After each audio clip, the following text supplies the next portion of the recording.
exchange rate pass-through is this idea that if you're selling goods in one country, you may sell it for a certain price, but if you're going to go and export that good into another country, you have to figure out what price to charge there in a different currency.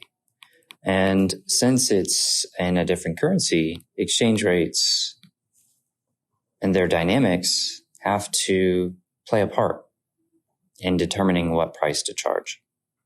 Exchange rate pass-through is a concept encompassing how corporations must offset their prices when exporting to other countries to account for exchange rate changes. They pass through the change in the value of the currency into the price of this good that's sold abroad.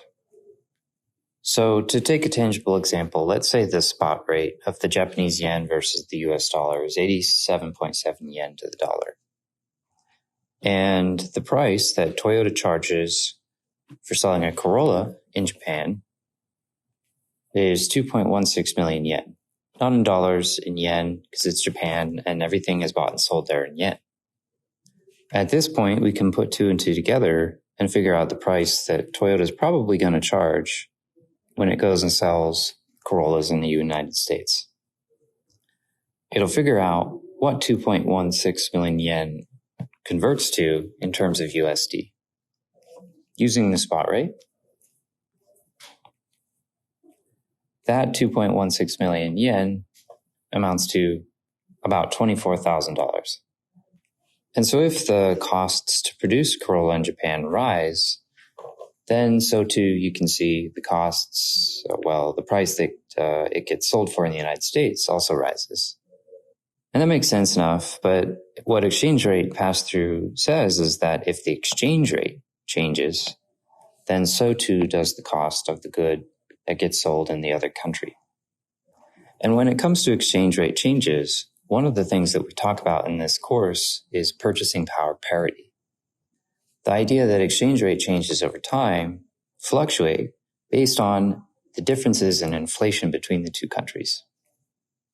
Inflation is a detrimental thing for a currency. It tends to cause a currency to depreciate.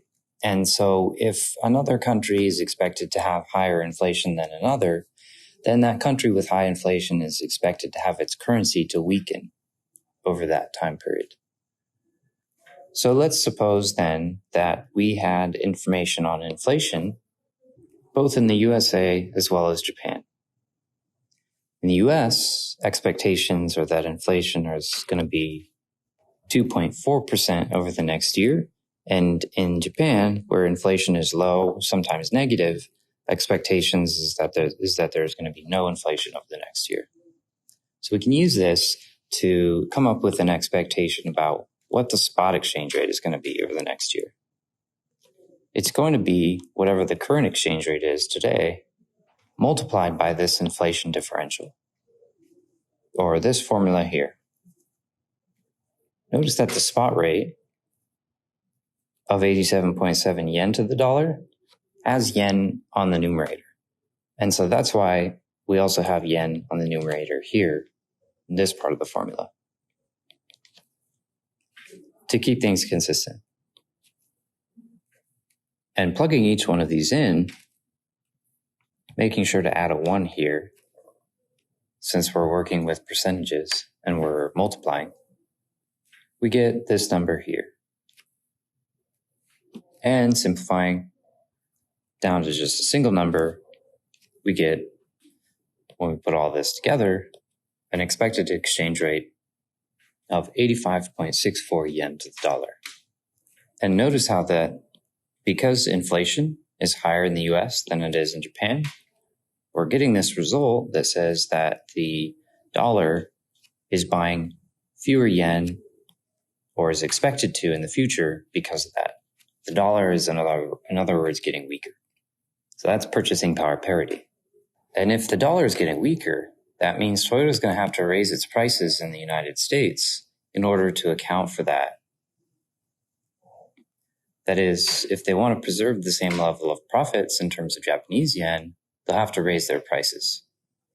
And that's exactly the idea of exchange rate pass-through.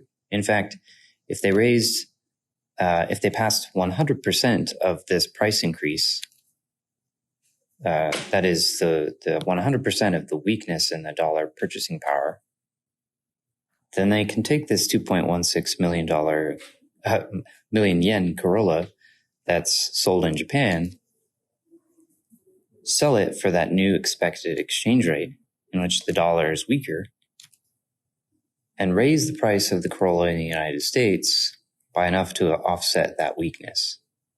That is, if they sold a Corolla at this new price under this weaker exchange rate, then when they take this money back home and convert it into yen, they're still going to have the same amount of profits as they did before this exchange rate changed. So they pass through 100% of this depreciation of the US dollar in the form of a more expensive US dollar denominated Corolla. And this is one way in which exchange rate differentials and changes can itself impact inflation measures in a country. Not only does inflation impact exchange rates, in other words, can impact inflation. There's weird sorts of feedback effects that occur.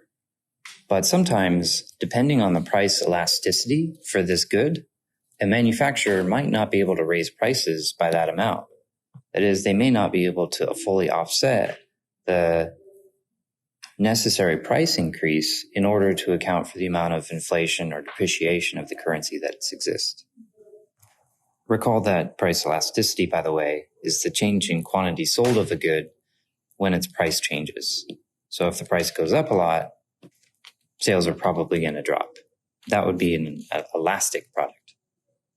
So suppose Toyota thought that it could only pass through 75% of this exchange rate weakness without affecting sales. To figure out how much Toyota should charge then in the United States, we can take a look at the difference between the spot rate and what it ultimately became. And then notice that only 75% of this was passed through in the form of a price rise. So in other words, the price doesn't go up by 2.4% in the United States. It goes up by 75% of that, or 1.8%. And so given that the original spot exchange rate was 87.7 yen to the dollar, then an increase of 1.8% from that implies an exchange rate of 86.149. And this is sort of the exchange rate that they'll use if Toyota wants to pass through only 75% of this exchange rate change.